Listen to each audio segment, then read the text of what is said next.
Howdy, this is Jim Rutt, and this is The Jim Rutt Show.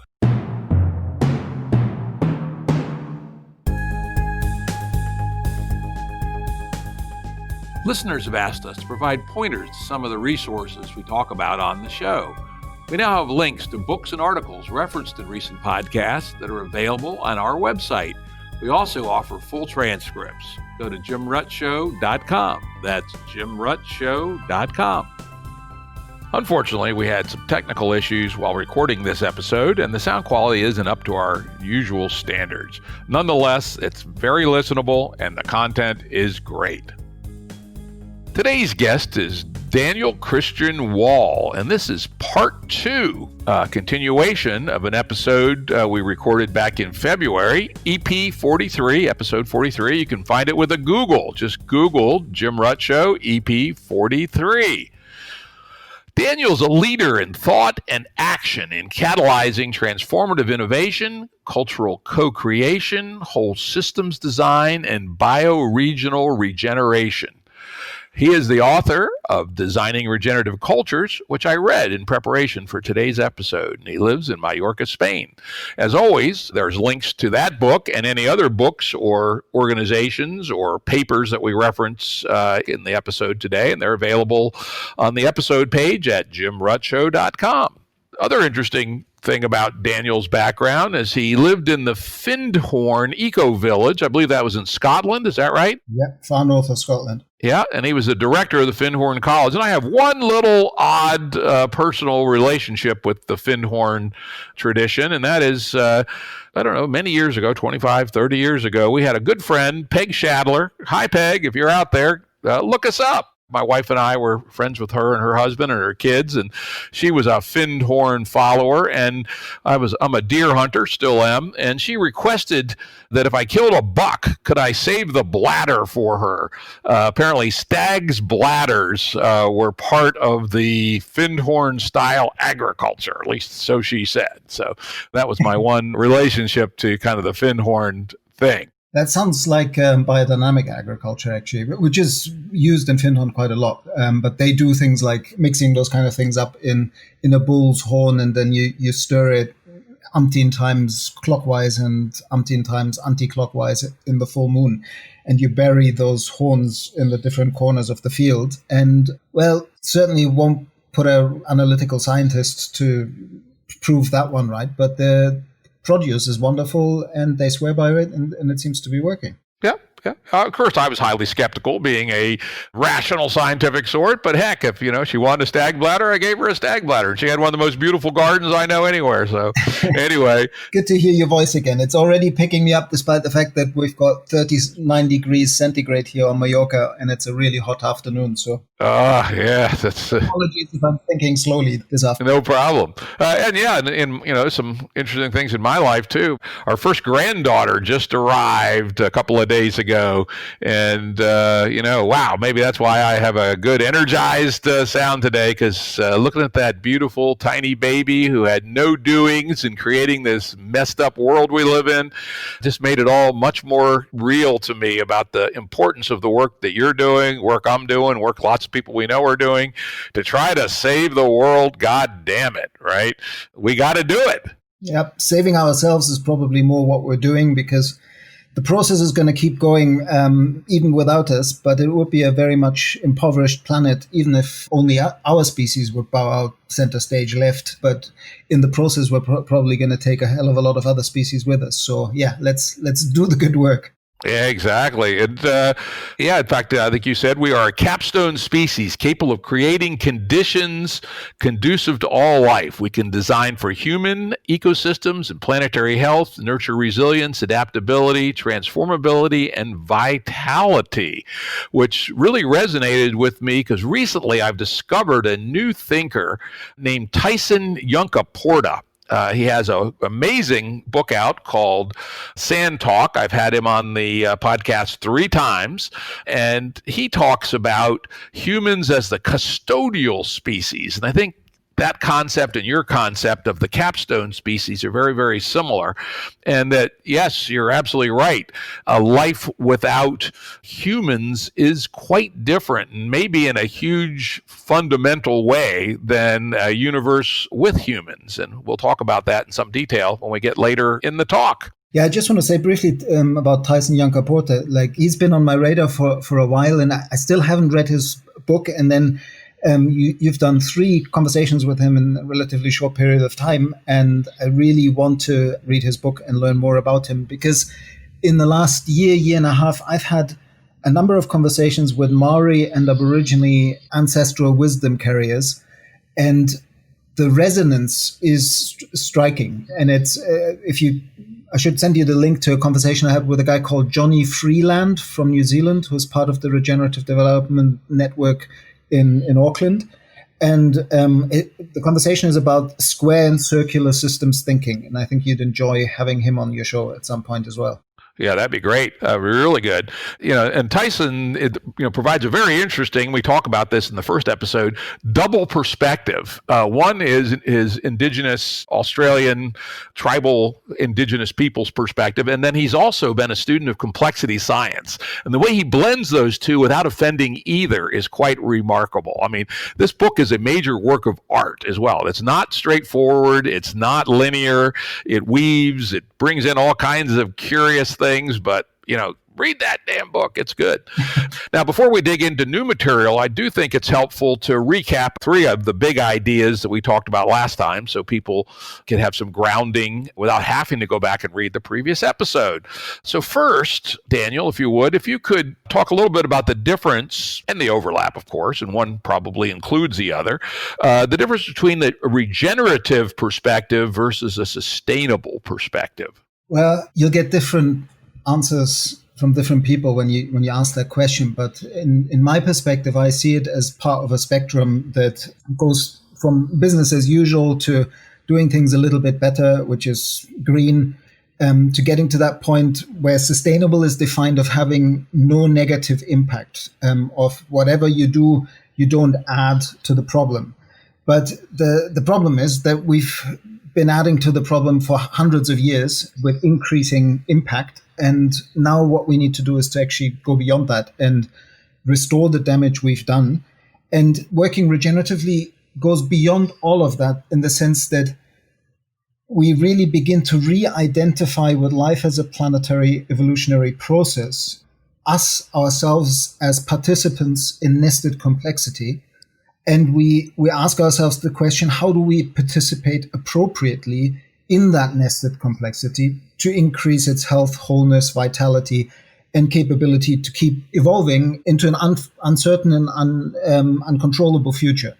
And so working regeneratively is always working developmentally and with an evolutionary mindset. So it's more important to build the capacity of people to keep on evolving and keep on responding to change and adapting and transforming than to lock down on a specific solution and then pretend that once we've got the right blueprint in place, everything will be happy ever after. That makes good sense. Another important idea that's in your book, and again, I would highly recommend people read Daniel's book, Designing Regenerative Cultures, is the concept of 3 horizons, which you credit to Bill Sharp, I think, and a couple of others. Mm-hmm. Could you tell us about the 3 horizons and what they are and where you think we are on that transition? Well, first, maybe to highlight, because sometimes people fall into that trap, McKinsey brought out a very basic 3 horizons model in the late 90s. And so don't confuse it with that 3 horizon model. It's a very different one. And it was developed within the International Futures Forum. The book, 3 Horizons, A Patterning of Hope, was written by my friend Bill Sharp. And he's really the one who's kind of dedicated the last 10 years to really get this practice more widely recognized and out there, because after many decades in technology futures and foresight work, Bill realized that we needed a more agile and open framework to converse about possible futures, and that even the kind of classic scenario planning for scenario framework was limited and not agile enough. And in a nutshell, 3 Horizons allows us to do is to have this to some extent, to frame it regeneratively, it's working with the opposing forces of, on the one hand, the perspective that is needing to keep business as usual running. So the manager or the politician in charge having to keep the lights on, people in schools, people in jobs, all of that. That's called Horizon 1. That's business as usual. And then on the opposing end, you have Horizon 3, the new viable future that right now is only existent in pockets and is often seen as the visionary transformative aspect where that Horizon 1 can't fully connect with. And normally you get the headbutting between the visionaries and the managers. And by introducing Horizon 2, which is disruptive innovation, entrepreneurship, as a bridge that can help us to really have the conversation of what do we still need to keep from business as usual, from Horizon 1? What is it that is already present available in the present examples that are the examples of pockets of the future in the present that we are in the long term building? But what are the stepping stone innovations that are possible today and economically feasible today that we can get engaged with right now in the second horizon space, and then focus in on that space as the potential bridge building towards enabling the third horizon. And in that space, you can then ask, what innovation is a Horizon 2 minus, meaning something that will just prolong business as usual and will be captured by Horizon 1? And what is a Horizon 2 plus, a true stepping stone towards the viable, regenerative, transformative future? And that's it in a nutshell. But ultimately, one sentence I really like by Bill Sharp that he often uses when he facilitates with it is that it's not necessarily going to make everybody agree on what to do immediately after you facilitate a conversation with this framework. But what you do create is an environment where everybody can disagree much more intelligently and has developed future consciousness in a really agile, quick way that allows them then to talk about the sequence of what to do when in a completely new way. And I've seen it work in many contexts, and I've co-facilitated with Bill, and it's a very useful tool. Yeah, I like it a lot, and it's realistic. In my life as a business person, one of the things I was always aware of, I used to use the language: you can't jump up a cliff, right? If someone comes to you with a business idea that goes A to B straight up a cliff, the probability of that succeeding is almost zero. One has to think about, how do you find a slope to climb up the hill rather than to jump up 1,000-foot cliff?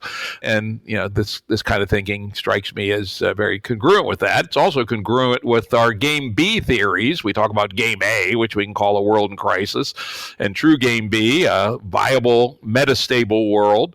And then we talk about transition B, which is the world between the two. So I think we're all pretty much on the same page there. Yeah, and it's really being used in a lot of powerfully transformative contexts. So Bill's kind of got in with an organization called Leaders Quest a number of years ago because they realized the usefulness of this tool and were asking him to train up their facilitators when they take out C-level business leaders to kind of extreme environments like talking to people on death row or spending a couple of days in a slum in Mumbai. And then they kind of post-process and create transformative insights for people. And over time, that partnership has grown into work with an organization called Future Stewards that is now collaborating with TED and with YouTube. And they're creating a process called Countdown, which is really trying to engage both business and civil society much more deeply in the COP conversation and the climate change agenda. And Bill's basic set of conversation facilitation tools that he's developing in that, including Three Horizons, is kind of the backbone of a lot of what they're developing now to sort of engage people with the climate agenda in a new way using TED and YouTube actively. Interesting. These are great big picture things. I'm going to jump down to a very sharp detail, a very micro detail, something I happen to be very interested in. From your book, you quote from the Rodale Institute, regenerative Organic agriculture is marked by tendencies towards closed nutrient loops. Underline that one. Great diversity in the biological community, fewer annuals, more perennials, and greater reliance on internal rather than external resources. I'm going to underline that last piece too, internal rather than external resources. So closed nutrient loops and internal rather than external, which brings me up to one of my pet topics, which is the use of night soil in organic farming. Not done at all in the United States. In fact, it's illegal under most circumstances. Night soil meaning human solid waste, also known as shit, right? A huge amount of nitrogen and other nutrients are in night soil, and it's been used through all of human history, and local agriculture still used regularly in East Asia. And yet, in the West, it's not. And I don't see how we can have closed nutrient loops and rely on internal rather than external resources until we get over our squeamishness and learn how to reprocess our night soil, our shit, back into our soils. I would agree, and we can get really geeky on this. Watch out what kind of conversation you open up. On the small scale, of course, there is absolute, at the farm scale, the recycling of nutrients immediately makes so much sense in that environment. When you go to urban scale, it's a little bit more tricky because it depends on, like, if you know who's been basically relieving themselves in your compost toilet or in your aquatron that separates solids from liquids. It's a Swedish invention. Then you know the quality of the poo you've got. But if you look at a city, if people have been treating themselves with antibiotics and all sorts of other legal or illegal drugs, all of that can also bioaccumulate in the soil. So with urban environments, it makes sense to go through a more complex composting process to close the nutrient loop, but it makes absolute sense to do so. But one example that I found always fantastic is friends of mine at the Centre for Alternative Technology in Wales, who've been working on these things for 40 years, more than that, actually, 50 years now. They were instrumental in setting up in the Dovey Valley a community-supported agriculture scheme where people would basically buy in a share in their local farm, and then they get a veg box delivered depending on the harvest at the time. So you kind of share in, rather than just a veg box scheme where you can stop at any time, you actually share the risk over the whole year and you commit to your farmer for the whole year. And that way they can calculate the risk of agriculture much better. And as part of this particular veg box scheme or CSA scheme was that when they brought the vegetables to people's doors, they would take a big container of yellow liquid back to the fields, which is the rich nitrogen that people were peeing out from having eaten all that food. So they were really literally closing the loops in that practical way with their committed community. And that's possible, but it's probably not a mainstream solution for the streets of New York or wherever. But on the other hand, a friend of mine actually was the superintendent for the waste treatment center at a city of about 100,000 people, medium size. And they ran a large-scale experiment using a process to create a fertilizer called Milorganite, which basically took urban sludge, got rid of the antibiotics, got rid of the heavy metals. I don't remember the details of the process. And then they gave the Milorganite away free to everybody in the county who wanted to come and get it. And that was quite interesting. That's what we're doing here on Mallorca. Like on Mallorca, the sludge from the sewage treatment plants gets dried in kind of racks with concentrated sunlight. And then that really baked material gets put into the composting. And then the compost is free to people to get and put back on their fields. So ultimately, we are cycling human waste on Mallorca as well. Yeah, I always hit this again because I think in terms of cycles, right, as a systems thinker. And I go, wait a minute, if we're not recycling this very concentrated source of nutrients, then there's no effing way we're going to be able to be long-term sustainable, especially not with a population of 10 billion people, particularly if we have committed to not degrade Mother Nature any further. So I just like to underscore this, that I at least can't take organic farming seriously as a solution to the world's problems until we agree to solve this problem, which is to recycle these nutrients. Yeah, I mean, I think we're all somewhat oblivious to the fact of how important phosphorus is to the future of our civilization and human life on Earth. And phosphorus is a tricky one. I was talking to the local traditional farmers here on the island and asked them sort of, do you remember what did your great-great-grandfather import? And the one thing that they imported even back then was phosphorus. And so, yes, absolutely true. We need to make sure that we keep that on the land.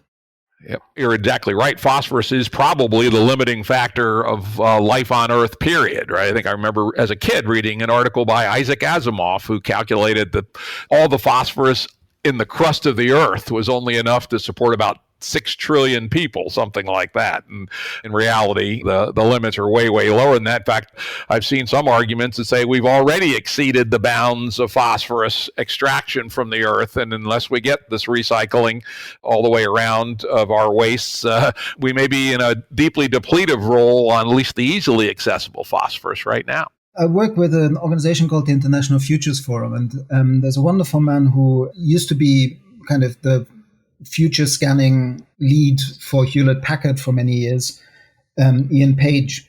And since he retired quite a few years ago, he's been in the mountains in Wales just researching every day, day in, day out, on a project which he calls CHON, carbon, oxygen, hydrogen, and nitrogen. And this is a project that after working his way through the entire periodic table and looking at the depletion curves of all the elements in it, he just concluded that if we want to have this idea of a ongoing human civilization, or actually get to the point of calling us, like being civil enough to call ourselves a civilization, we need to basically reinvent our material culture to be entirely driven by renewable energy and dependent on those 4 elements that nature recycles freely. I mean, you can have a few more trace elements of other relatively abundant ones, but everything else is going to run out sooner or later. And now that we have to make such a massive transition, if we keep that long-term view in mind, then it would make entirely sense to, if as we redesign everything now, to really look at a CHON material system that is renewable space, because otherwise we'll design a system that in 250, 300, 500 years, we have to redesign again. Might as well get clear that there's a hint in the word non-renewable resource. It will eventually run out. Indeed. And that is the transition that we all have to make, right? Deeply, personally, and institutionally. And so now let's move to the personal side. This is something we didn't talk about as much in the first episode. And this is a fairly long quote from your book. In regenerative cultures, personal development and the evolution of consciousness will accelerate as we cease to be paralyzed by the fear-driven cycle of separation, scarcity, and the struggle for control and power. Will you begin to unfold the potential of a compassionate, empathetic, collaborative culture of creativity and shared abundance driven by biophilia, our innate love for all of life. The narrative of separation from the rest of life and alienation from nature's wisdom is beginning to give way to a narrative that celebrates our communion with nature as the very essence of our being. Yeah, that's a bit wordy, isn't it? Yeah, but it's great. I mean, it says it all. That's why I normally don't take quotes that long, but I looked at places to cut it, and it wasn't all there unless I gave the whole thing. Yeah, I think it's part of my German heritage. The Germans love making these really long sentences, and then they put the verb at the end. So you really have to build your capacity to sort of hold it in suspense until you know what's coming. But yeah, what that paragraph tries to describe in very Western, long-winded ways is basically, I believe, what Tyson Yacoporta speaks about. So this is not some sort of, now we need to evolve to a completely, well, we need to move forward rather than backward, that's for sure. But there has, that kind of wisdom has been around for most of our species' existence in many different ways, whether it's in Australia or in South Africa, South America or Africa or many other places. Yeah, I think that's right. And I will confess personally to having become more aware of the personal operating system level changes that are necessary. Coming from a sort of scientific, realist, materialist perspective, I think I was a little blinkered on realizing how important, even if sticking with a materialist, realist perspective, that the operating system and the agents matters a whole lot on what's capable of being developed in the culture, right? And so, part of this mission that we're all on to, create a what comes next, which is truly sustainable and frankly better for everybody, I've become much more interested and aware of the importance of what people call expanded consciousness or spirituality. People who listen to the show know that I don't like the word spirituality, call it the S word, but I've come to understand that at least some meanings of it are important and good, and that, people do have to reach this new point where they understand that we live in a constrained world and that there are other forms of richness rather than accumulating stuff. And so we have to really think clearly about this, and we have to co-evolve our institutions and our systems on one side, but with the operating system of the humans, or what we might call consciousness, higher consciousness, etc. Well, it's interesting because you can really frame this whole conversation in scientific terms, but not necessarily if you follow the dogma that Western science is the only science that then qualifies for that game.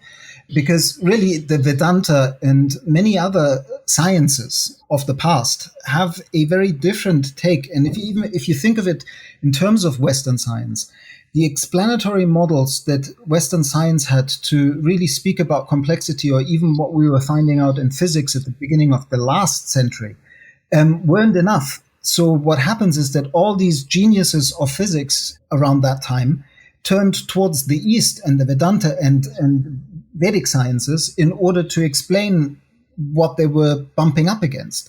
And it's really, like I just recently had a conversation with Elizabeth Saturis, who's an evolutionary biologist, and she puts it in quite interesting terms of saying it's a keyboard.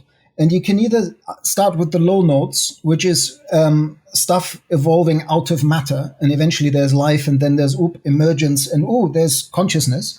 Or you can start at the high notes of the keyboard, where the axiom of that science, the fundamental presupposition that science is based on, is that everything is conscious and everything is alive. And there are lots of sciences who've been operating from that. Even Islamic sciences, when they were asked to write down their fundamental axioms, axiom number one was Allah created the world, the living world. Axiom number two was He told us to study it. So what I'm getting at is that we need to be a little less dogmatic in terms of what we accept as part of the scientific discourse, and suddenly we see that out of the acceptance of multiple ways of knowing, approaching that subject, there's a huge amount of overlap. Yeah. Though I'm going to push back a little bit here, and people listen to the show know that this is something I do a little bit on this particular topic, and that I find it worrisome if we talk about Vedantic science or Islamic science, because they're not really science. I mean, science is a specific way of knowing that has a engine inside of it where people create hypotheses, they do experiments, they look at data, and this is the key, that they collectively in an intersubjective and interobjective way verify or refute hypothesis with reproducible data or experiment. And that is a fundamentally different, and I would argue in most cases better way of actually moving towards real solid knowledge. The other systems of the world up to that point, including quasi-scientific thinkers like Aristotle or Thomas Aquinas, were still in the, what I'd call wisdom traditions, which are frankly, to my mind, very similar to great literature. They certainly have some deep insights that are worth thinking about. And that's why it's so useful for physicists trying to wrestle with what the hell is quantum mechanics in 1922, right? That's such a weird concept. It's very useful for them to look at some of particularly the Eastern traditions, because there's essentially the equivalent of literature, kind of deep reaches to, things beyond what we can know in a solid fashion, but they aren't actually science. And so, but this is exactly the conversation where we actually, yes, there's a lot of BS in that field and a lot of bizarre kind of, on the one hand, critiquing science and then using science to build credibility in the sort of spiritual seeker field. I dislike that kind of energy myself. And ultimately, science is an intersubjective consensus-making activity that is based on agreement of a certain methodology and certain axioms. And then from there, we can build. So basically, if we follow these axioms and we follow this methodology, then we can observe something that is actually that we can create intersubjective consensus about. And then if we repeat it, we can have a similar result to verify whether our consensus makes sense. And in that loose framing, I think you can say that there have been, in many traditions, rigorous study of how the world works. And also, the one, even within science, there's a point where with the Newtonian universe, the ways of knowing collapse down to just thinking and analytical thinking, and particularly the world as it can be expressed in the kind of languages that are used in Western cultures, Western languages, which are very different from the pictographic languages and the kind of space of consciousness space that a Chinese, like a kanji alphabet or a Mandarin alphabet offer.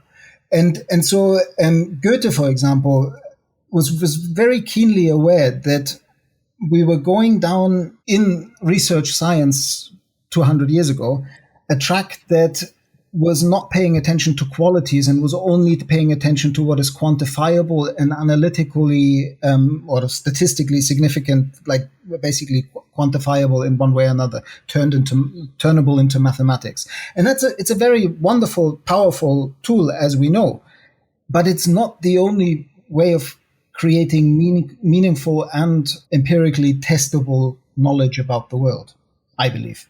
Yeah, and I think this is, again, you said Newtonian, and I agree with you, and I push back a lot against what I call Newtonian naivete, right? Mm-hmm. And I was guilty of it as a nerdy 14-year-old. I probably believed Laplace's conjecture that, tell me the position and motion of every particle in the universe, and I can predict all of history. And yet we've come to know, a deeper knowledge of science. And I guess this is where I react negatively to some framings of science isn't enough, because yes, naive Newtonianism of a 14-year-old nerd's perspective is not enough, but the world has moved on since that time. As you mentioned earlier, early in the 20th century, we first had special relativity, and then we had general relativity, which twists the hell out of the Newtonian perspective, particularly once you really understand what they're saying. They say some really non-intuitive things, and yet they're clearly true. And then even more so, quantum mechanics, which we still don't really understand how to interpret in ways that make intuitive sense to us, and yet they also, at least at a measurements perspective, have a large amount of truth to them. And then we move into the area where I've been working the last 20 years in complexity science, where things can't necessarily be quantified, and in fact we know and we can prove that you can't quantify them. Deterministic chaos, which says that even in a Newtonian universe, tiny differences below our level to measure can make gigantic differences on future trajectories. So when you allow science to grow to include these bigger perspectives, and science is an engine that grows and adds to its toolkit, I think it can absorb these things that that are useful and reproducible, as you say. If it's reproducible, if you can state it as a hypothesis and you can reproduce it objectively, then it's science, no matter what the content is. I'm deeply influenced through my connection with Professor Brian Goodwin at Schumacher College, and all the wisdom that I learned from him about complexity theory has significantly shaped my worldview. Goethe, coming back to Goethe briefly, said supposedly the history of science is science itself, and coined this term called the historicity of science. And part of the problem is that if we were really open and didn't have a dogma of where to put the lens of science, then we could study, like for example, the battle that Paul Stamets has been fighting to just put more effort into researching how the fungi kingdom holds so many keys towards Earth custodianship or Earth stewardship or healing the land. So we very often, there are just certain areas of science where we're not putting the emphasis and the research in, while the science that is beholden to technological quick fix solutions that just offer solutions to problems we've created because we're using mistaken technologies is where most of the research goes. So my question is if we did science more daringly in the areas where we need it, wonderful. And I'm absolutely not against science at all. I'm just open to other ways of knowing and holding the perspectives that different lenses on the world give us lightly enough that we can learn from their point of intersection. I agree. Let me make a final distinction, then we'll move on. The things you talked about, we're not necessarily looking in the right places. Our priorities aren't right in science, et cetera. And you were referencing the mycelium, the amazing fungal networks, which we are learning rapidly are amazingly interesting, that unify the soil and our plant worlds in ways we had no idea 15 years ago. But and this is the point about science, we are now investigating that. And so I would make a distinction, and this is something I've been trying to make clear to people in these kinds of discussions, is that yes, the sociology of science definitely needs a lot of tuning. How is funding done? What is a career? Who is a scientist? What is the basis by which we do intersubjective verification? Currently, it's peer-reviewed journals. Is that correct? All those things need a lot of work. But the inner engine of science itself, whether you take a Popperian model or other exact models of how we go from hypothesis to a tentative truth, and always remember, it's a tentative truth. If someone says, science says this is true, they're not a scientist, right? Because science truths are always tentative. Make that distinction between that sociology of science, which frames what questions, who's a scientist, et cetera, with the actual engine of how we do science.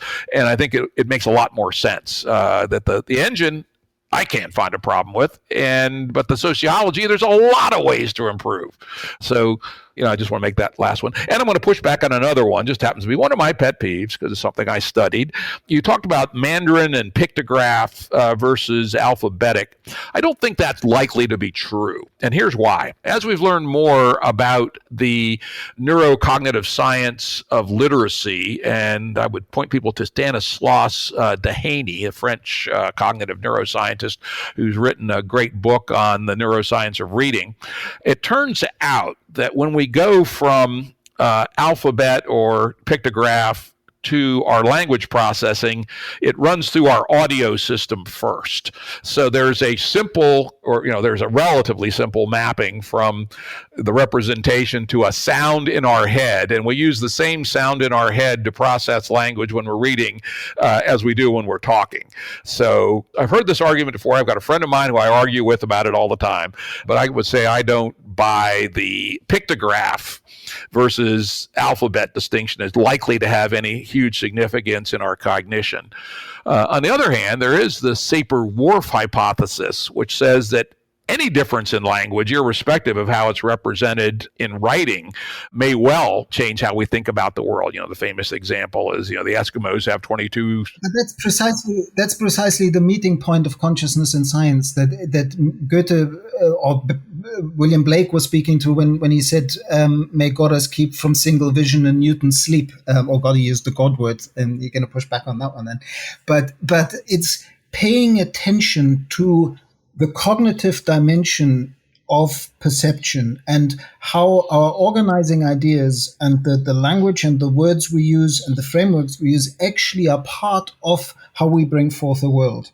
So in terms of science, language is involving the second and the third level observer, reflecting on a re-entry into how are we doing science and how are we reflecting on science.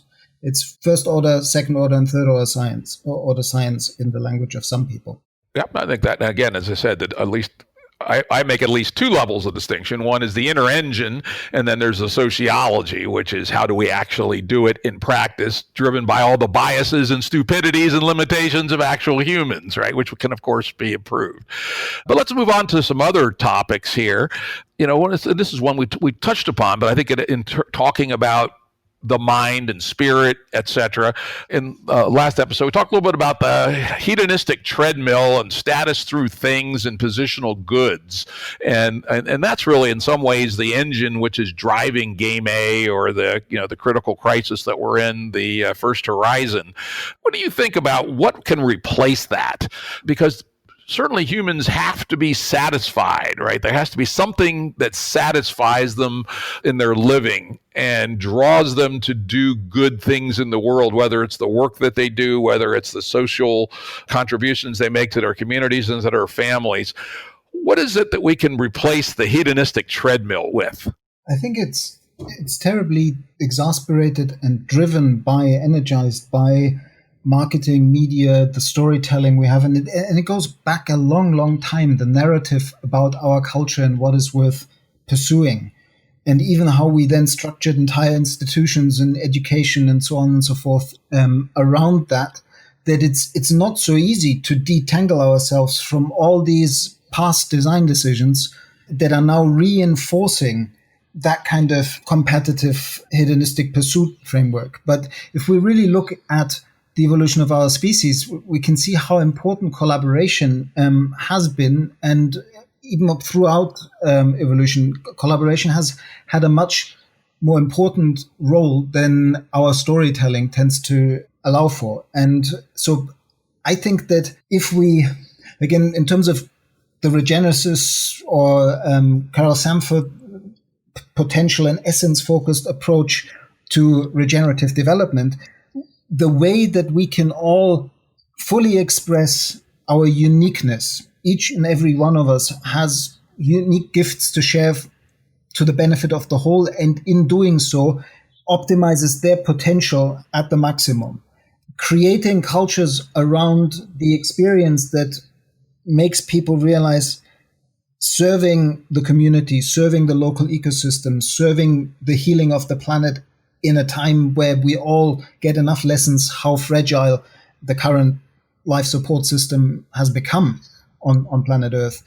I think we are beginning already to create these new narratives and discover that these were the guiding narratives that many cultures had for millennia to guide appropriate participation within limits in the places that they were inhabiting.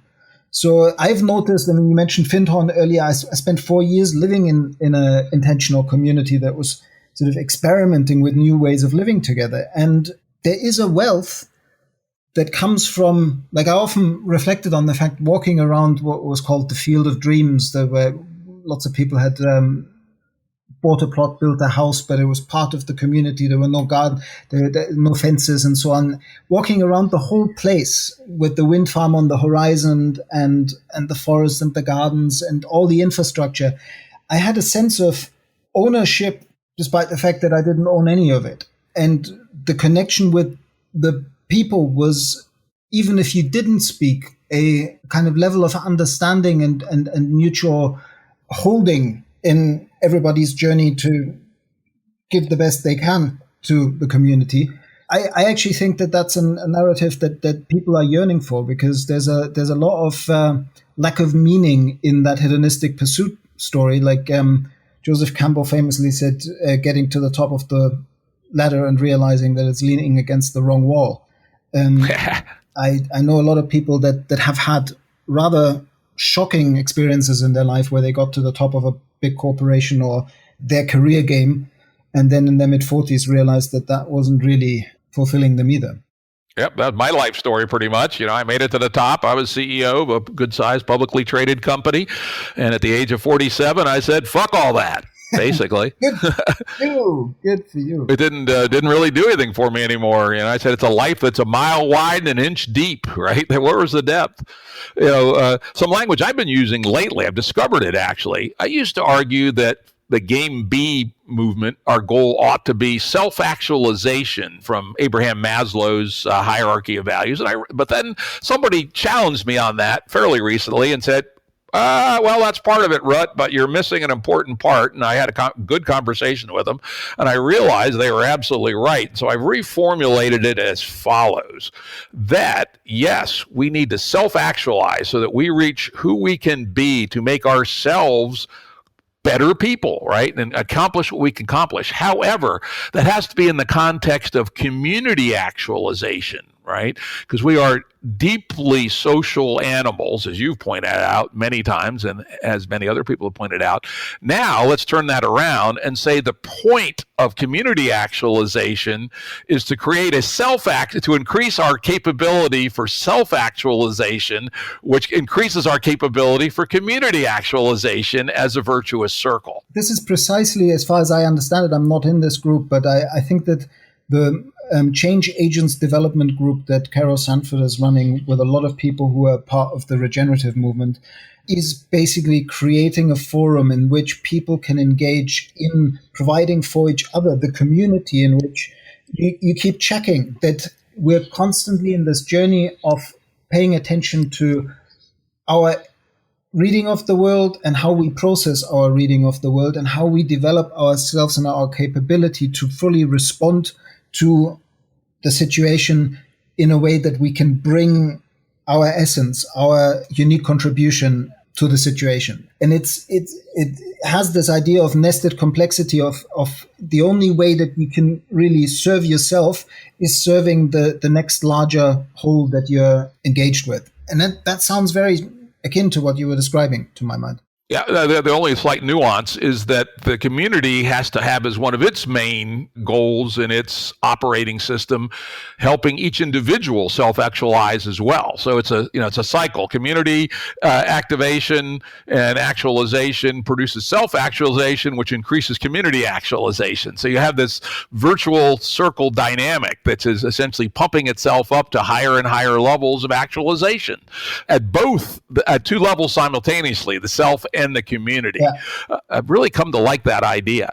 But let's move on to another topic. My good friend Jordan Hall, who I've been working with for many years on topics of this sort, has very recently put forth an idea called Civium. You can Google it. I think he's got 4 or 5 or 6 YouTube videos on it, where he started off with some ideas from the Santa Fe Institute from Jeffrey West and Luis Betancourt, where they've done some very interesting work on what they call the superlinearity of cities. To drop back a little bit, Jeffrey West, in particular, with a couple of collaborators at the Santa Fe Institute, has done a lot of work on the scaling laws of life. And it turns out that for animals, the scaling law is about 3/4, which means that if you double the size of an animal, it only consumes 2 times 3/4, or about 1.5 times as much energy. So animals get more efficient as they get bigger, and they move slower. Their heartbeats go down.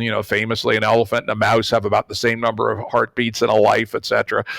So we can say that animal life is sublinear, but they then moved and captured data about cities and discovered that cities are superlinear at about the level of 1.15 on a lot of things they measured. So if you double the size of a city, you'll more than double the size of the number of patents that come out. You'll also more than double, or the income will go up. The average income will go up as you increase size. But it's also true that the amount of crime will go up and the amount of infectious disease like AIDS will go up. And so cities are superlinear in both the good and the bad dimensions. There's a lot of ground setting.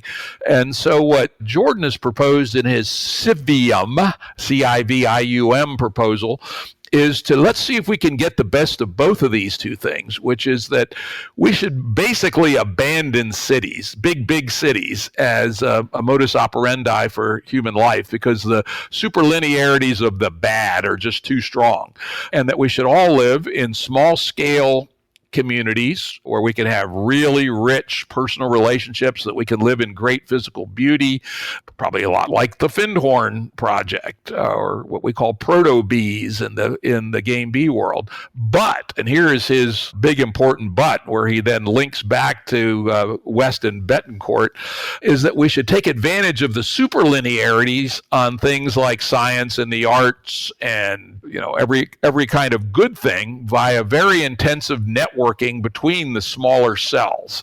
And of course, he doesn't answer the question, how do we do that in a way that's congruent with humans and not capturable by marketing? But I think that's a really interesting, you know, way to think about it, that the city, which has gotten us to where we are today, and which Tyson Yunkaporta talks about, he thinks cities are bad, period, can be gotten rid of with the addition of networking to small-scale living close to the ground and mostly self-sufficiently. I think you're definitely hitting on something there, or Jordan is hitting on something that is a challenge for us to rethink from the ground up, which is the sort of, how do we nest our social environments in a scale linking way that we don't atomize even further, particularly now in a kind of pandemic world where people, like I keep thinking of the old Roman divide and conquer, and thinking somebody's going to find that very useful, that this pandemic is dividing people and not allowing for the same amount of human community building like we had before. But with regard to cities, it's a tricky one. How do we get from A to B? Because so many people already live in cities. Yes, of course. Like I just recently talked to Herbert Girardet, who spent a long time studying cities and wrote a book on regenerative cities, creating regenerative cities in 2014 even. And he's part of the Club of Rome and part of the World Future Council. And he, in 2001 or two, he wrote a Schumacher briefing on the ecological footprint of the city of London, and was looking at the footprint of the land that London needed to meet its needs and deal with its wastes. And I came up with this very provocative question: what's 149 times as big as the city of London, the land that needs to sustain itself? So we're talking a land that is pretty much the entire UK just about supporting one city. Obviously, that's not sustainable, but how do we make the transition? And I've kind of, right now, it's getting really popular, this sort of, oh yeah, let's create regenerative communities and this, that, and the other, and then sell them at high property value to people in Costa Rica. And I'm a bit worried about, it's a repeat of the lifeboat impulse that also happened in the eco-village movement. It's like people seeing the world's unraveling and saying, I want to create my little safe haven somewhere. And I don't think, unless we keep global solidarity in mind as we engage in those projects, it can be pretty self-serving.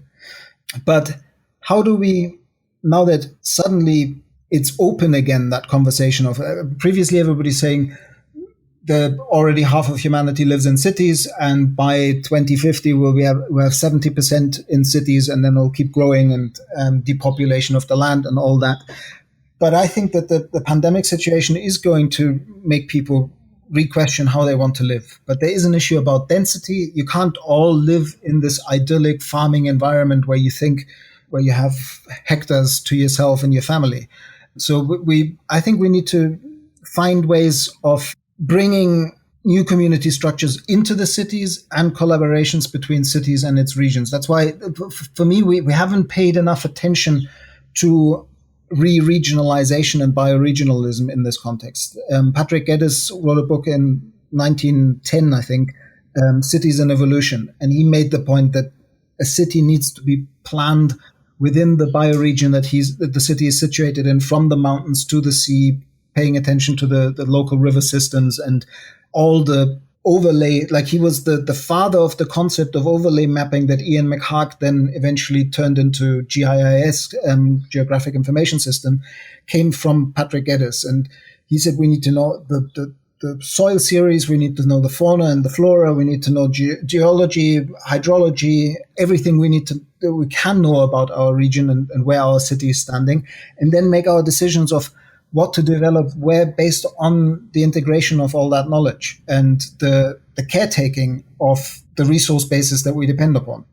Yep, and that's really important. I always emphasize the bioregional thinking is hugely important, and whether it's in terms of having some diversity within your bioregion, like for instance where our farm is, it's mountainous territory, and so you can actually get some significant diversity around risk of things like frost or drought by just moving a few miles. So if we have an integrated economy at different elevations and in a couple of different river valleys that are close together physically, if one area is adversely affected, another one probably isn't. So we can get some diversification and hence resilience in our little mini civilization by paying attention to the details, the real details of bioregionalism. And I think that's absolutely important. One area where I get a little geeky, and whether it's the really sensible path, but for some it's always been something that fascinated me. The projects like the Eden Project in Cornwall, where they, in these domes, recreated ecosystems, diverse ecosystems in a place where they normally don't exist by just putting them into a thermal envelope, basically a very large greenhouse structure. I often wonder is what, with the wealth of modern technology and using renewable energy and low impact materials, creating thermal flywheels, working in pushing the growing seasons in certain places a little bit beyond the normal conditions, or even, like I always say that I don't want to live in a completely localized world because I like my coffee and I like my yerba mate, and so far I haven't seen them growing on Mallorca yet. So starting to experiment in different bioregions, what we can actually grow in a bioregion, I think would be a wonderful area of innovation and entrepreneurship. The same holds true with the whole range of integrated vertical farming, really bringing the best of ecological design and aquaculture knowledge into designed ecosystems that in an intensive way produce organic local food in high density areas and cities. I mean, there's a lot of stuff already going on in that space, but I think it's something to pay attention to. Yeah, I've actually looked into it a fair amount, and it doesn't work currently in terms of actually feeding people, at least not even close to economically. What it does do, the only thing that it can economically produce in urban farming is greens, basically. Yeah. Salad leaves. Yeah, salad greens can be done economically, but the rest just don't work. There's just too much capital investment per unit of energy conversion. So back to your topic of, is there enough land? In some places there is. Like, for instance, the United States, by my rough calculation, we have about 20 hectares of land, call that 22 acres, for each family. And that's enough, even if you assume half of it's not that useful. How big is a family in that calculation? 3 people. Oh, okay. So it works, but it certainly won't work in Belgium or even the UK. I haven't done the numbers for Germany, but it probably doesn't work for Germany either. There was a reason Hitler was looking for Lebensraum, right? Many of our highly populated, densely populated countries, there's probably not enough. I feel like saying there was a reason for the ancestors of the country that is now called the United States to come and steal the land that country is on. That's true too. Are you sure that the nationalistic pathway of saying, oh, well, we'd be fine here in America is a pathway towards actually addressing the global issues we're on? Or do we not have to start, or what I was mentioning earlier, the solidarity at the global scale? If you look at ecological footprinting, Buckernagel's work in the Footprint Network, we've got 1.68 hectares per person of bioproductive land available. Slightly different figure. Yep. And, there's a reason the U.S. is the Saudi Arabia of food, right? Because we have a lot more good land and decent growing weather than we actually need. And that was actually my point, which is we don't want a lifeboat theory where the U.S. says, or Canada or Russia, for that matter. Russia could easily be very self-sufficient in food if it wasn't such a screwed up mess. These countries should not or cannot morally take a lifeboat strategy and say, screw everybody else. And this is where bioregionalism starts to break down, right? Because we say, all right, we're going to organize mostly bioregionally. Well, it works where the climate and the land and the soil and the population density are right, but we've unfortunately way overshot. It's a goddamn shame that for historical reasons, we ended up peaking at 10 billion rather than 2 billion. At 2 billion, we could make a lot of stuff work across the world. But at 8 billion, it's going to require especially if we're going to be moral and ethical with respect to our global obligations, there's still going to have to be a shitload of global trade to keep people from starving to death. Yeah, I mean the numbers thing. There's more and more research coming out, and like if you look at the impact that the pandemic is likely to have all around the world with regard to people's decision to have children or not, even if it's for entirely survival economic reasons because they're in a depression, I think we might not even hit the 10 billion that were predicted. We might actually turn the curve. I mean, still a lot of people putting a lot of pressure on the planet. I agree with that statement, absolutely. But I think that the likelihood that we will see a peak around 2030, 2035, and then a continuing decline of human population is relatively high. That would be great. Now, the big question is Africa. The rest of the world is clearly on the trend, but for whatever reason, Africa seems to be resisting the trend that as education and economics improve, family sizes go down. Now, they have certainly gone down in Africa, but it's on a very different curve than in the rest of the world. And truthfully, most of the rest of the growth through the century in the demographic projections have to do with Africa. So, if Africa gets more strongly influenced by the curves the rest of the world has been on, then perhaps you're correct. But if not, probably not. Yep. That's the thing about futures. We'll see when we get there. As Yogi Berra said, making predictions is difficult, particularly about the future, right? But we have to do it. All right, let's go on to our next topic. This is one that we hinted around in the first conversation, and we were teasing each other, but we never really got into it. And that is consciousness, right? I think we both wanted to talk about consciousness. We didn't have time. Now, consciousness is my favorite topic. It's what I've spent probably more time thinking about, reading, writing software, writing 100 pages worth of rough material for a review article since 2014. And you always have to start is, what is it, right? When someone says consciousness, it's a very slippery word. And, I think of it as what it's like to be an animal inside the experience of a movie of your own life, right? That's what I think of as consciousness. And I follow as the closest model, it's not very elaborated, but John Searle, the philosopher from Berkeley, one of the leading philosophers of mind, who's also studied the cognitive science. He has a point of view he calls biological naturalism, which essentially derives from a very careful analysis of some of the classic problems of theory of mind and others, that consciousness is a purely biological function only found in animals, found in all advanced animals, and that's basically it. There's nothing magic about it, and our understanding of how it arises is still not complete by any means, but he finds no reason to believe that it's anything other than a biological system. In fact, his well-known statement about it is that consciousness is like digestion. They're both systems that do something. They have many different parts to them. You can't point at something and say this is consciousness in the same way you can't point at something in the body and say that's the digestion. And they both operate at high energetic and genetic costs to keep them operating.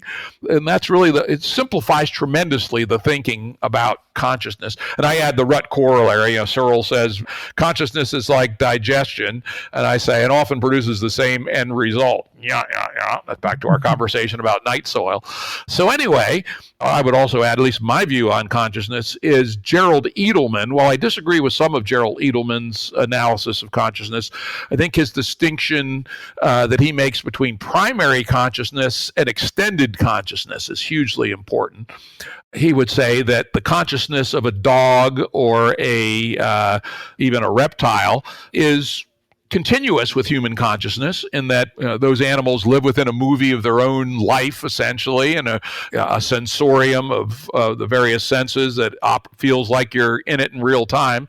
But what they all lack, minus perhaps a couple of the highest animals like elephants, whales, and great apes, is any ability to self-reflect, to use probably symbolic means to be able to tell a story about themselves. And that's what he calls extended consciousness. And, I argue that while we do see a little bit of that in elephants, great apes, and perhaps whales. It's only a teeny bit, and it's really a pretty bright line between humans. Something happened between chimps and humans that ratcheted us up to a whole new level of consciousness, probably having to do with our ability to manipulate symbols. Mm-hmm. So what's your theory of consciousness, or at least your description of consciousness? Before we get down to more discussion about what it all means, let's make sure we're sort of on the same page, or at least if we're on different pages, we know what those two pages are. Yeah, I sense we're possibly on two different pages in the sense that what I heard you describe, or the quote you read out, to me is bumping into the limitations of what happens if you create that keyboard and you start with the lower notes only. Like if you start with the assumption that life and consciousness emerges out of dead matter, then that's what you get. But Ken Wilber and Alan Combs wrote a paper together in 2010, which I quote a piece of in my book, and I just found the quote, and it's worth reading because that sort of describes, in my limited perspective, I'm not in any way saying that I can give that answer. Alan wrote a wonderful book called Consciousness Explained Better, which for me is one of the clearer descriptions of the complexity that we have to deal with when we look at consciousness. But this quote starts like this: consciousness is much more than an evolutionary accident or epiphenomenal to biochemical processes in our head. Consciousness is in fact fundamentally woven into the universe itself.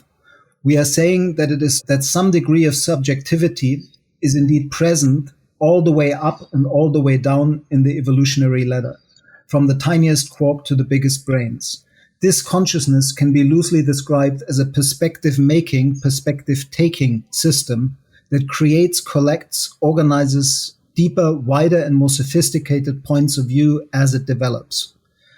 And for me, that's saying we will never know what a emperor penguin really feels when that first ray of sun hits the colony while they've been standing in the ice balancing the eggs on their flippers. We won't know what it feels like to a sequoia tree to be free of snow and feel the warmth of the spring sunshine. But these beings take a relational perspective to the larger whole that has brought them forth and are sentient. And there's lots of scientific-based research on the sentience of plants that is coming out of Spain and out of Italy and out of a number of places at the moment. So, I mean, I was originally a ethologist, a behavioral biologist, looking at behaviors of marine mammals, elephant seals, whales and dolphins, and also a little bit of primatology. And of course, it's nothing like the consciousness that you're referring to in human beings. But that doesn't mean that there isn't an immediate sense-making that is along the lines of Maturana and Varela's Santiago theory of cognition, that you don't even need a brain or neural circuits to have that initial structural coupling of defining yourself as self, like making the first distinction that distinguishes whatever that perspective making is with regard to the environment that has just been created through the act of perspective making. And that's a very, very different view of consciousness. And again, like we could now loop back to the earlier conversation of saying, is it scientific? Because in the worldview you were sort of standing more firmly on, you were saying that the Vedanta and Taoism don't really qualify as sciences. But when you look at how their perspective on consciousness corroborates a lot of the research that is actually being done within the confines of Western science, I think there's something to explore there. Yeah, there certainly are. There are things that are certainly stimulating to the ideas. Let me give an alternative way. And again, unfortunately, the STAM word consciousness is used for so many different things. It's really hard to have a precise conversation about it. Certainly I agree that many kinds of matter, even before life, and certainly all forms of life, do respond to their environments and in what you'd call with competence, I guess is the word I would like to use. And the language we use at the Santa Fe Institute is we call those complex adaptive systems. And frankly, there's even complex adaptive systems in nature pre-life, sand piles, or the way asteroids kind of manipulate themselves in their orbits based on sunlight and comets. And so it's simple, but they're complex and they're adaptive relatively. And certainly a sequoia tree is very complex adaptive system. And when the snow melts and the sun comes out, all kinds of different things are happening in that tree. But I would argue that, something's going on there. There's communications going on, as we know, with the mycelium, with other trees, not just the same species, but multiple species, interactions with the nature of the soil, some of it on real-time basis, some of it lower than real-time. But I would push back and say there's no movie going on. There's no being embedded in a real-time sense of being. And that is a very specific technology that evolution developed. And here's the interesting thing about it. In fact, a book I would strongly recommend to people interested in this question. It's called The Ancient Origins of Consciousness, How the Brain Created Experience by Todd Feinberg and John Mallett. And they really get down to this biological naturalism perspective in a very serious way and look at it in terms of evolution. They argue that, again, for the fact that consciousness in this sense of being in a movie that you can then at the human level be self-aware of goes way back, at least to the reptiles, probably to the amphibians, but maybe no further back than that. And that, the primary consciousness in the Edelman speak has more or less just continuously evolved and gotten better and different. For instance, our dog has a much better consciousness of smell than we do, while we have a better consciousness of vision, for instance. And a hawk has better consciousness of vision than we do, but no consciousness of smell at all. And then to, follow Thomas Nagel and his work on what's it like to be a bat. A bat has echolocation and a whole sensorium that we can't even understand, right?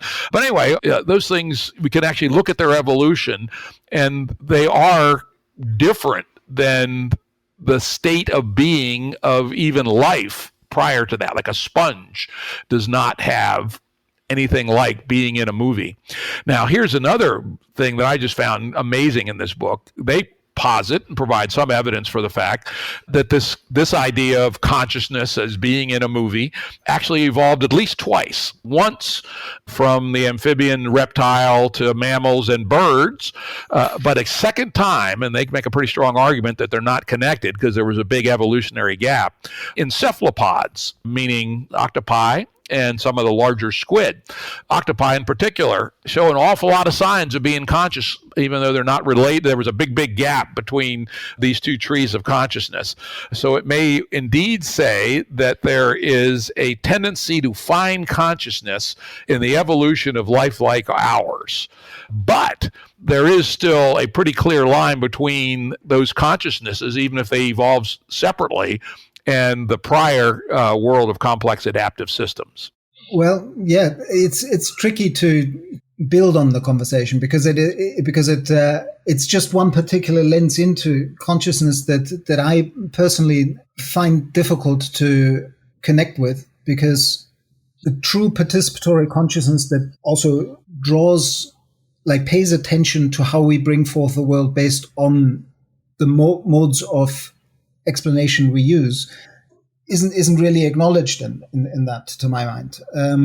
What I'm trying to get at is the word that the work that Henry Bortoft has done based on Goethean phenomenology. He writes, I just found, as you were speaking, I found this quote that again points to where I'm coming from.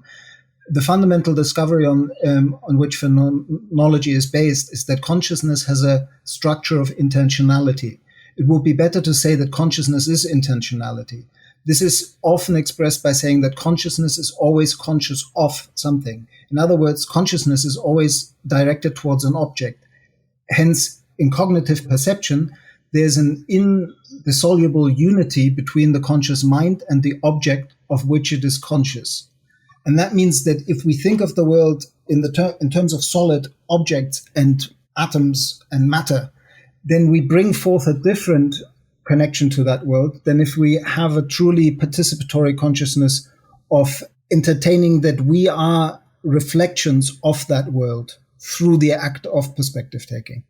I don't think there's any disagreement there, actually. In fact, John Searle wrote a very good book called Intentionality. He also wrote a great book called Mind, A Brief Introduction, which talks about how consciousness and intentionality are utterly interwoven, right? And that you really can't think about consciousness without also thinking about intentionality and our relationship between the subjective and the objective. And I don't see any conflict there, actually, which is quite interesting, which gets me to the second usage of the word consciousness. And maybe here is where we get into more agreement, or at least we find more interesting disagreements, particularly in things like integral and Buddhism, etc. They use consciousness in a different way as well, which is not about, are you in a movie of the experience of your life and interacting intentionally with the objects in that movie, but rather kind of a level of perception thing. And some of this goes into developmental psychology as well. When we're small, we're very egocentric, and then we start to have a relationship with our mother, and then to our family, and then our community, and then as we grow older, probably our tribe or our culture. And then some people achieve what's often called a global level of consciousness, where they are able to actually think about the world as a whole. And some people claim, I don't know if they can really get there, a universal consciousness where they can think in terms of the whole universe. And certainly that kind of development, the psychological development, happens in humans. And if we want to call that consciousness, that may be a little bit closer to some of the concerns that you were just expressing. Yeah, I mean, I find the Wilbur-Combs matrix of levels and states of consciousness quite a useful map of how we've in different ways talked about consciousness and the evolution of consciousness. But it also has the danger, as has happened a lot in the integral community, is that people get kind of a little bit too tied up in the nomenclature that they've then developed, or whether it's an integral or in spiral dynamics is similar. People just confuse the map with the territory a little bit. But for me, that dynamic map is useful because it allows for, it has a research basis based on all these questionnaires that Graves did in the distant past, I think in the 50s and 60s, of the different value meme clusters that people take towards the world, and how they then also define what Fritjof Capra called a crisis of perception. A lot of it is this: how do we define self and world that relates into how we then perceive the world? And I think that's also where that whole issue between the East and the West, or Western science versus Vedic wisdom, or Taoism, Zen, all those Buddhism, they've paid a lot of attention in basically experiential phenomenological studies to consciousness. And it's very, very tricky to put that in parallel to a analytical consciousness as explained within Western science. Henry Borthoff described it as a holistic mode of consciousness that is complementary to the analytical one, but not necessarily commensurable. Yeah, we'll see. I mean, there is a rapidly growing Western science of consciousness, and it's very interesting. I know some of the more serious scientists in that realm, and most of them are very interested in and are practitioners of Eastern traditions, right? And so they, Sam Harris being one well-known one, but there are plenty of others. And so, yeah, I don't think that they're contradictory, but I do suspect that if the cognitive science of consciousness continues, we may well actually be able to explain the phenomenology even of a holistic perspective from a cognitive neuroscience point of view. Yeah, that's what I mean, that the keyboard is continuous. That, like, we normally do find these areas of overlap where suddenly, without breaking any of the axioms or rules and methodologies of the wonderful tool that is, and valuable tool that is Western science, then suddenly pushes into areas that describe in their language something that other, I would still call them sciences, have described sometimes millennia ago in a different language. Now, this is interesting because this is what has to happen somehow. Because I'm more and more convinced that there is no real argument here. There's sort of an entanglement with words, and I don't really feel like I've gotten all the way through it because obviously I come from initially a very extreme materialist, realist perspective. As I've learned more about consciousness and have done some dabbling in the other ways of thinking, I can sort of feel that somehow they're the same thing, but that synthesis has not yet been done. But now to bring us back to sort of where we were trying to get to earlier, which is this, how the human has to be upgraded probably to achieve regenerative culture. Before we go there, just briefly, because it kind of makes the link to where you're going now. Okay. You know that Bateson famously said the biggest problem of humanity come from the difference in the way that humans think and the way that nature, like more than human nature, thinks. And he also pointed towards this misunderstanding of mind. And just want to read one more Henry Borthoff quote, who's really the person who, when I met him at Schumacher College in 2001, when he was teaching Goethe and Heinz and this phenomenological holistic consciousness approach to us, but not in a theoretical way, but through exercises and pretty intense work. I ended up, after 5 days of visits from this guy, I ended up having the worst migraine of my life, and for 48 hours was literally under a blanket, feeling like my synapses were rewiring themselves. One of the most influential teachings I've sort of and mentors I've had. And Henry writes, we miss the dimension of mind which is active in our lives. The dimension of mind in cognitive perception is as invisible to us to begin with as the movement of the earth.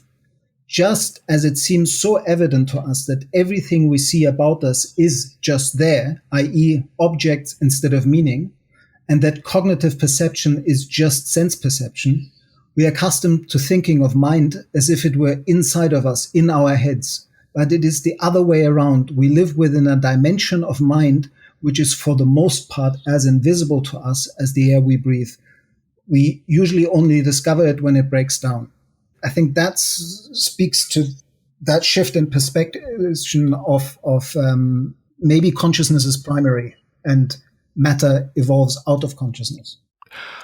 Yeah, I would reject that, but that's a 2-hour conversation right there, but we put it on the table. But I will agree with the fact that, you know, we are not our mind. Consciousness is a relatively small, specialized subfunction of the mind. In fact, those of us who have had things like ego death experiences know that you can be alive and walking around in the world without any I, right? And so the mind is way, way deeper than the ego. And, you know, most of the mind, most of the brain at least, is spent on lower level things like processing perception, keeping your heart beating, etc. And the part that supports consciousness is maybe 20% of the brain, but it utterly relies upon that iceberg beneath the surface. And even the part that is involved with creating consciousness, we have no ability to see into it. We only experience this higher realm of consciousness. We have no idea what the working parts are going on underneath unless we work very, very, very, very hard, which I think is quite interesting. But back to this where I was heading to go, which is that I think yourself for sure and lots of other people, and increasingly myself, have come around to the view that raising consciousness away above the ego and the tribe to the global and the planetary and in a more holistic fashion is going to be part of helping humans organize themselves so as to be able to reach a regenerative culture. Yes, and yeah. In the sense that I definitely fall into that category of still somehow believing that will make a big difference. And at the same time, I'm not quite sure whether the view that we just need to get everybody to agree and understand this and then everything will be fine is probably a bit limited as well. Like coming back to the Wilbur Combs matrix and the kind of map of different worldviews, I think we need to have the whole spectrum open all the time because there will always be people moving through that developmental spectrum. And so we need to find a narrative that speaks to people at all the different levels of consciousness and still includes the meta narrative that is saying like, okay, it's wonderful. Let's acknowledge that all our disagreements of perspective are part of biodiversity. They're wonderful. That's where the creativity of our species comes from, that we have different points of view. And we're now at a point where there's so many of us on a planet with a life support system that we have put in jeopardy, that we need to agree on some basic commonalities with regard to not infringing on ecosystems and planetary health and actively working towards repairing ecosystems and planetary health. And that's what we need to do. I don't think we're going to get everybody to agree with us and suddenly move from kind of egocentric to tribal-centric and to nation-centric and then on to planetary consciousness and cosmic consciousness. We don't have necessary time for achieving that. I don't think we have any disagreement there. I think I was speaking in the most general of terms. I am very strong about the fact that we have to acknowledge high diversity in humans in many dimensions, from pure cognitive ability to values to how they address issues that we would call spirituality, et cetera, and that any attempt to squash out that diversity is exceedingly dangerous and results in horror shows like Nazism or Marxist-Leninism. And in fact, the words I've created to express that concept is coherent pluralism. There's some things that it is important that we agree about, like, for instance, we live in a limited world, at least at our current level of technology, and that if we exceed the limits, bad things are going to happen. But on the other hand, we have to leave room for lots of ways for people to be people and evolve cultures that live within those limits. And in terms of the idea that not everyone is going to be at the same level, that's also obviously true. And a thinker I've recently become very interested in, it's actually a two-people writing team called Hanzi that's a pseudonym, and they write a whole lot about the fact that people are going to be at different levels, and they make some distinctions, which I find very useful, between hierarchical complexity, which you could sort of think about as IQ-ish, but then he also adds the very important concept of code, which is the details of the social operating system, and then they talk about state, which are the ability to reach these higher consciousnesses, which will vary by people, and then depth, which is what are the range of these states that a person has experienced in these lives. And they say that we have to realize that people are going to vary on all four of these dimensions, but we can work towards moving humanity up in all four dimensions as a way to get ourselves ready for essentially a regenerative culture. Unfamiliar with their framework, and I didn't know until just now that behind Hanzi Freinacht are two people rather than one person, and that it was a pseudonym. But it reminds me a little bit of Wilber's lines of development, and I've certainly realized that a lot in kind of collaborative projects and so on, that there is a distinction between the kind of what Wilber calls the cognitive line, like thinking yourself into enlightenment and this higher level of consciousness and all its benefits, and then actually having that also in your fully embodied kinesthetic development line, or in your your somatosexual line, or your spiritual development line. So it's just slightly different areas of our personality that sometimes we can just throw this grappling hook way ahead and pull us with the cognitive line towards areas that we haven't fully integrated in the whole human being sense. And that's where I personally, and this might be a complete, like my own story and my own limitations here. I sometimes find there comes a point when it gets too analytical and too mappy and too, how do we create the process that everybody can evolve faster, that I just recoil, because I kind of appreciate the chaos, the not knowing, the confusion, the clarity, and how they alternate, and the kind of intellectual cognitive sense making, but then also really giving value to just sitting with a question in a beautiful spot in nature and trusting the answer that comes without any doubting from a sort of analytical, where did that just come from? Like really working with intuition and embodied sensing and feeling in a way that it informs my work. I can't pretend it doesn't. And there are points where, despite all the analytical training and 2 degrees in science and a degree in design, I prefer to stay fuzzy and I prefer to stay multifaceted. So I think that's right? I mean, even in, again, cognitive science, we know from work by Antonio Damasio that almost all of our actual decisions are based on emotion, right? We build these great cosmic frameworks, right? But at the end of the day, something deep underneath, which we don't even understand, is the one that tilts the needle to our actual decisions, and hence I think the merit of Jordan Hall's Civium idea. Let's make sure we're situated in beautiful, supportive, low risk, or at least low risk of starving places, so that our emotions are not overamped and not overexposed to mass media and advertising, et cetera. And then I do believe that our, organic bodies are pretty damn good at making good decisions. Yeah, I mean, what Jordan is sort of recreating with this vision is a bit like the Buddhist notions of the Buddha, the Dharma, and the Sangha. Like basically the Sangha is the community that keeps you on the path. The Dharma is the developmental impulse, like how do we grow individual consciousness and community consciousness at the same time.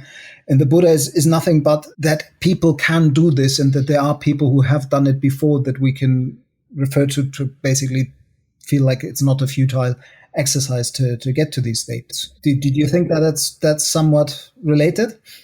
I truthfully hadn't made that connection, but now that you mention it, I do see it. I'm going to have to think about that a little bit. All right, we're getting late on time here. This has been a wonderful conversation. Even though it's part 2, I'm going to skip over a few things, and because I am also with you strongly that we can't overthink this. We got to do stuff, right? Time is marching on. If we don't solve these problems, the meta crisis, as we call it in GameB, by 2100, yes, planet Earth and life will keep marching on, but life for Homo sapiens will not be good.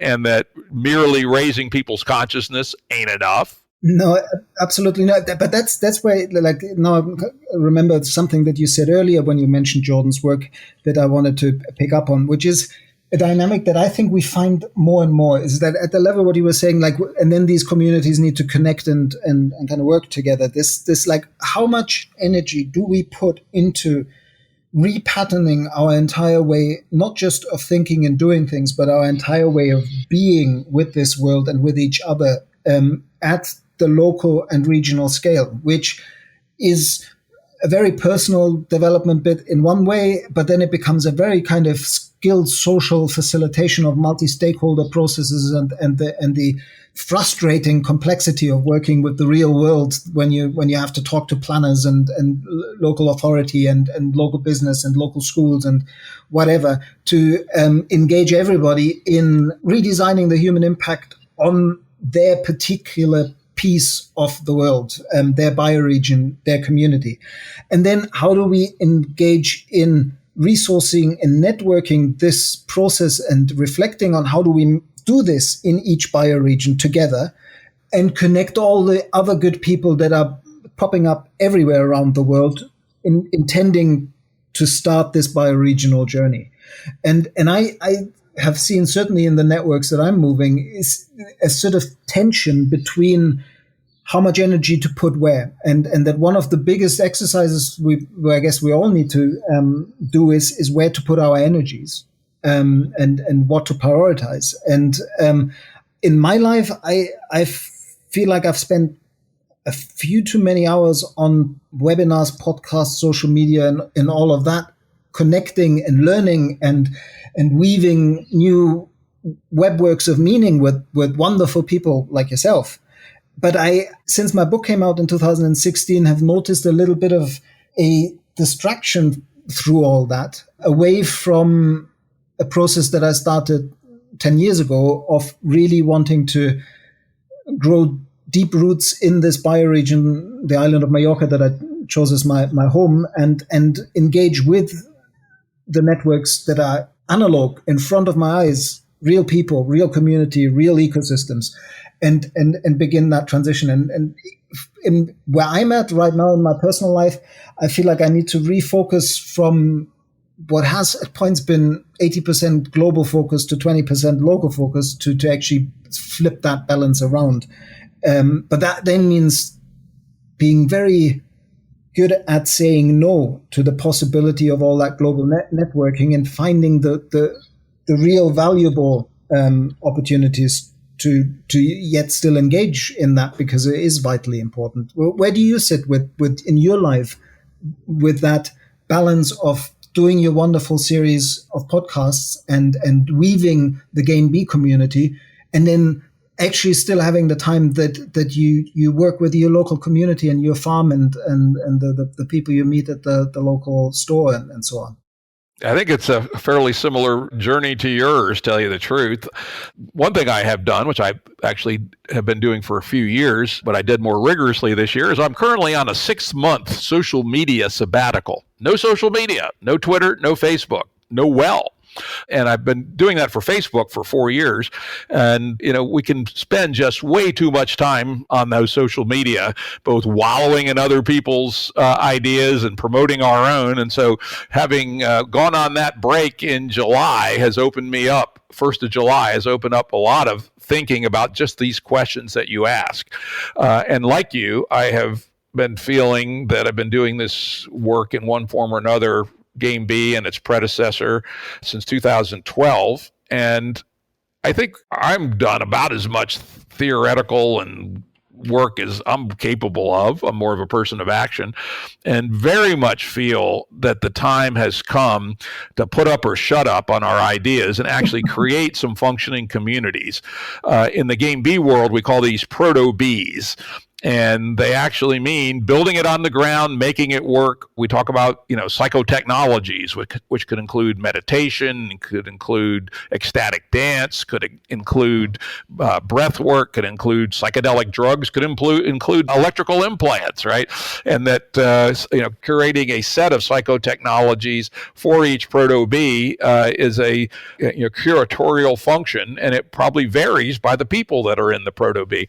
So anyway, I am feeling the strong urge to help catalyze other people to create a couple of proto-Bs, and possibly even to be the driving force behind one of them, because I'm afeared that time is short, and if we can't at least begin to experiment with real communities on the ground, which were designed from day one to live within their environmental limits, or at least close. And one of the things we do talk about in the proto-B discussion is that the first proto-Bs will not actually be living within their limits, right? That we're not going to make our own computer chips, for instance, and there ain't nothing we can do about Intel and what bad things they do to create computer chips. And there'll be plenty of other examples like that. But we can be aware of the gap between true regenerative and sustainable living on a proto-B at any given point in time, and the goal of getting to the point where it really is sustainable and regenerative. Regenerative part, we can work hard. I think there's a lot of good knowledge. I think I mentioned last time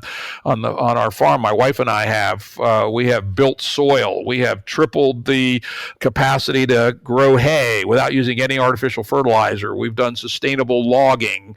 We've done major repair on the water courses, the streams that run through our area.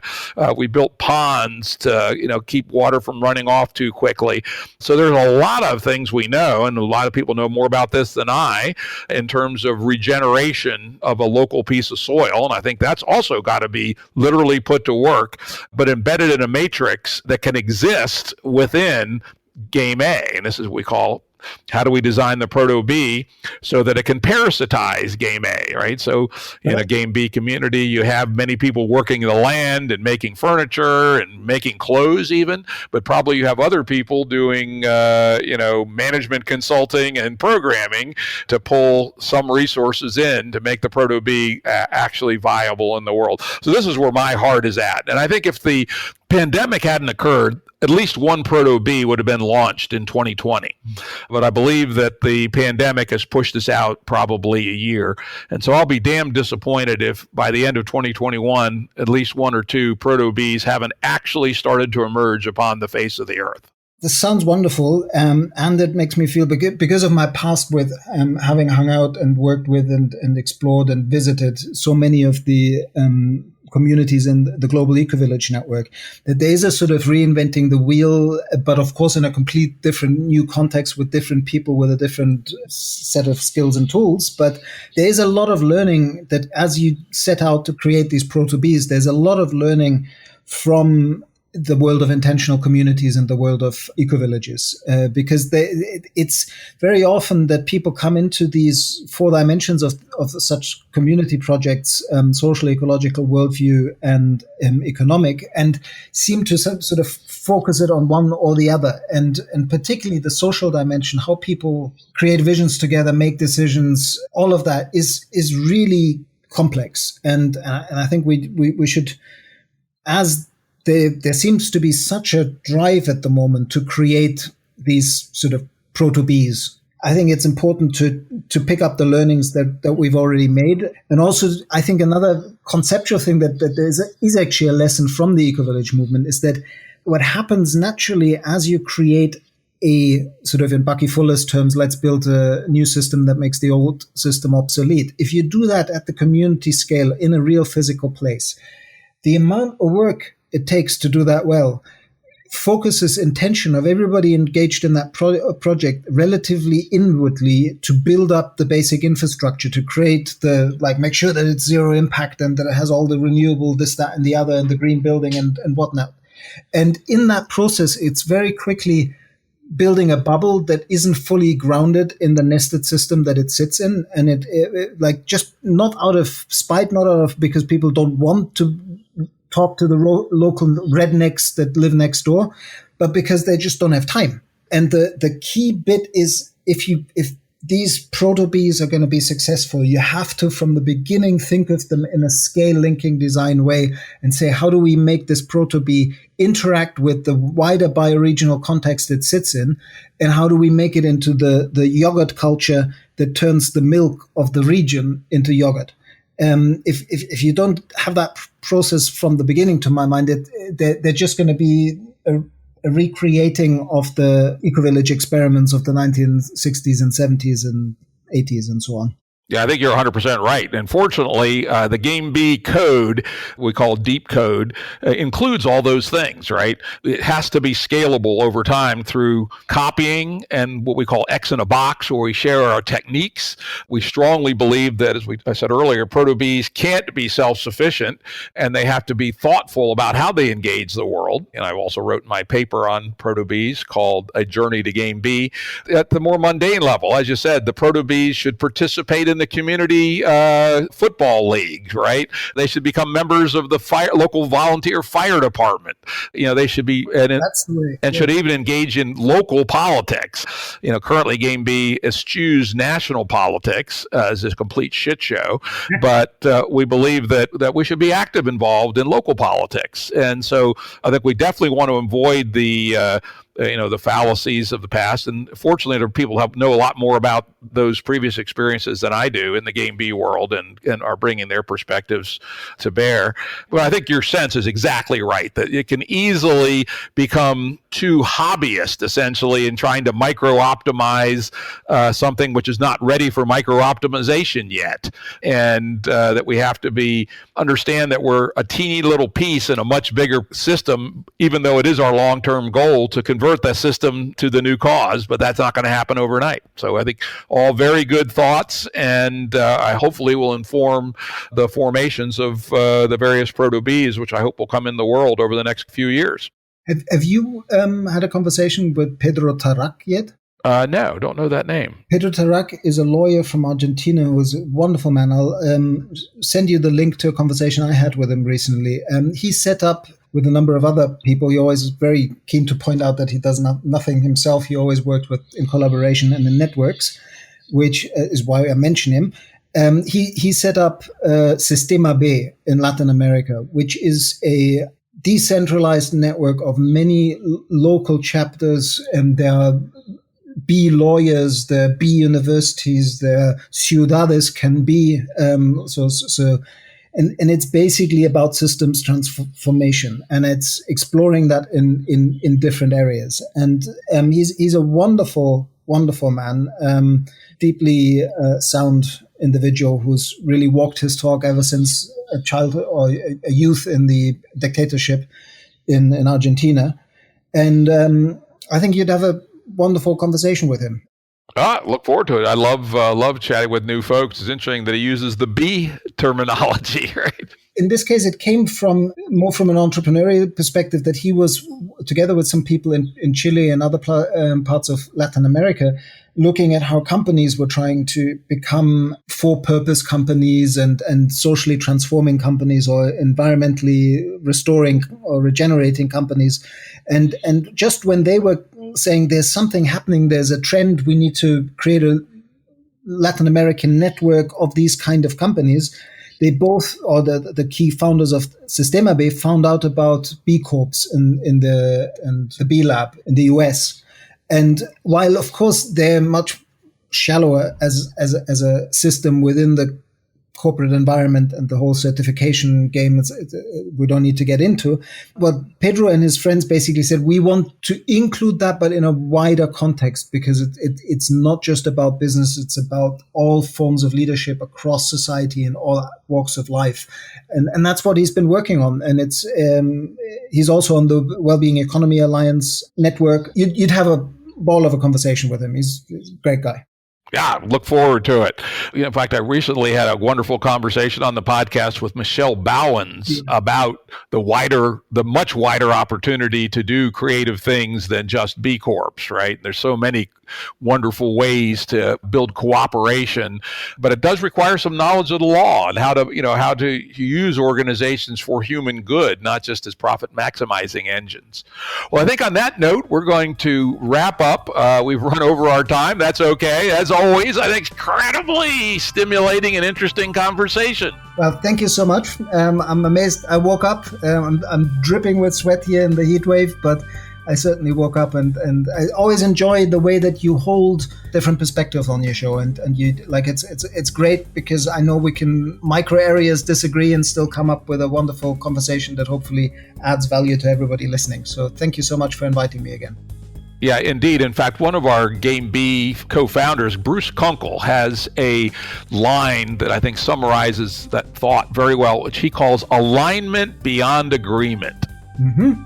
We certainly have that. And I look forward to the Proto-Bees appearing. And maybe I'm in a different language, but I'm working on focusing my attention on a Proto-Bee here on Mallorca. So I'd love to, when at some point, have you back on the show and talk about what you're doing. Great. Wonderful. Have a wonderful rest of the day, and thanks again for inviting me. Yes, thanks. Bye-bye. Bye-bye. Production services and audio editing by Jared Janes Consulting. Music by Tom Muller at Modern Space.